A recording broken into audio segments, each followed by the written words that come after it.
जानी कि पीपीपी की सीईसी का इजलास हुकूमत की ज़राई पॉलिसी पर तनकीद कर दी। रावलपिंडी में बल्दियाती इंतखाबात का मुतालबा भी कर दिया। इजलास के बाद मेयर बुखारी ने ब्रीफिंग देते हुए कहा कि अरकान ने मुश्तरका मफादात काउंसिल इजलास फौरी बुलाने का मुतालबा किया।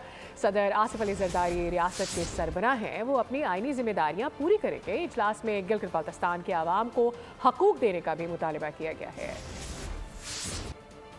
के इजलास की करारदाद में हुकूमत की ज़राई पॉलिसी पर तनकीद करते हुए तशवीश का इज़हार किया। पाकिस्तान पीपल्स पार्टी और हुकूमत के जो वादे हैं उसके साथ पंजाब और इस्लामाबाद में मुकामी हुकूमत के फौरी इंतखाबात का मुतालबा किया। मुश्तरका मफादात काउंसिल के इजलास को फिलफौर बुलाने का मुतालबा किया। प्रेसिडेंट साहब जो है ना वो रियासत के सदर हैं और उनकी जो जिम्मेदारियाँ आइन के तहत हैं वो पूरी करेंगे। गिलगित बल्तिस्तान के अवाम के हक़ मालकियत और हक़ हकमियत के मुतालबे पर अमल दरामद के लिए संजीदा इक़दाम का मुतालबा किया।